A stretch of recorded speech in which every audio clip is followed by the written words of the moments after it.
سومین اصل بسکتبال دریبلینگه. ما قراره تو این ویدیو راجع به دریبلینگ باهاتون صحبت کنیم، پس تا آخر این ویدیو همراه ما باشید.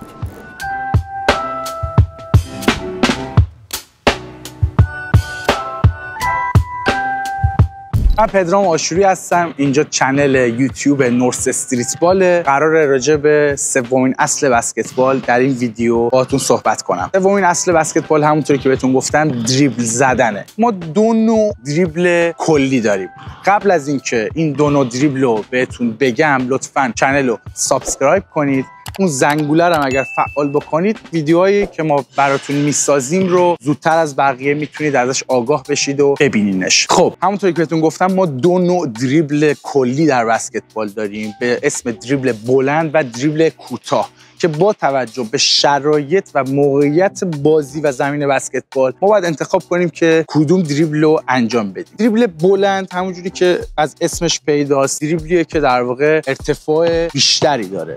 ما زمانی از دریبل بلند استفاده میکنیم اصولاً که روبرومون یک فضای باز و در واقع مدافعی روبرومون قرار نداره و داریم حمله میکنیم به سمت حلقه بسکتبال. اون موقع مرکز ثقل بدنمون در بالاترین حد خودش قرار داره. اگر من میخوام بدوم به سمت جلو، مرکز ثقلم گاهی حتی از حالت عادی خودشم بالاتر میاد در اون لحظه پرش در دویدن و برای همین ما باید از دریبل بلند استفاده بکنیم در این جور مواقع. از دریبل کوتاه اصولا زمانی استفاده میکنیم که به صورت ثابت وایسادیم. الان که من ثابت وایسادم، اگر دریبل بلند بزنم یه مدافع به راحتی میتونه توپ منو بزنه یا استیل در واقع بکنه توپ منو. ولی اگر من مرکز ثقلمو به زمین نزدیک کنم و دریبل کوتاه بزنم، میتونم از توپ خودم محافظت کنم و انواع اقسام دریبلا رو انجام بدم. در این دو نوع دریبل نحوه قرار گرفتن دست روی توپ خیلی مهمه که با هم متفاوته. من همونجوری که بهتون گفتم زمانی که ایستا هستیم و یه مدافع روبرومونه، باید مرکز ثقلمون رو بیاریم پایین و دریبل بزنیم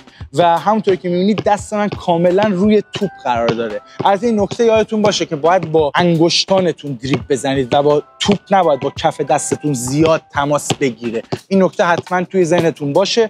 ولی دست کاملا در دریبل کوتاه روی توپ قرار میگیره. ما نکات خیلی تکمیلی تر راجع به دریبل رو در ویدیو بعدی که راجع به 4 دریبل تغییر مسیر حتما بهتون میگیم. این ویدیو صرفا برای اینکه شما دو نوع دریبل کلی بسکتبال رو بیشتر راجعش بدونید. دریبل بلند هم دست در واقع چون ما داریم حرکت رو به جلو انجام میدیم، از روی توپ یک زاویه تقریبا میگیره و تقریبا میاد پشت توپ. یعنی یه جورایی یک زاویه 45 درجه. اگر ما این زاویه رو 90 درجه بدونیم روی توپ، یه زاویه 45 درجه دست من قرار میگیره که من بتونم توپ رو غیر از این که به سمت زمین بزنم، به سمت جلو هم هل بدم.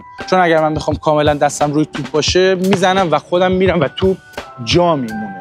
ولی اگر من دستم رو یک مقداری زاویه‌اش رو تغییر بدم، میتونم توپ رو به سمت جلو و پایین همزمان هل بدم و حرکت کنم. این دو نوع دریبل های کلی در بسکتبال هستن. همونطوری که بهتون گفتم ما در ویدیوهای بعدی خیلی بیشتر راجع به دریبلینگ صحبت میکنیم. یکی از علایق شخصی خود من در بسکتبال دریبلینگ، بال هندلینگ، اینکه شما بتونید توپ رو در موقعیت‌های متفاوت کنترل کنید و حرکت‌های خیلی زیبایی انجام بدید. ما راجع به دریبل‌های خیلی تخصصی در بسکتبال خیابانی ان شاءالله ویدیوهای آموزشی به زودی براتون توی چنل میذاریم. دمتون گرم که تا اینجای ویدیو همراه ما بودید و امیدوارم که از این ویدیو لذت کافی رو ببرید و به کارتون بیاد.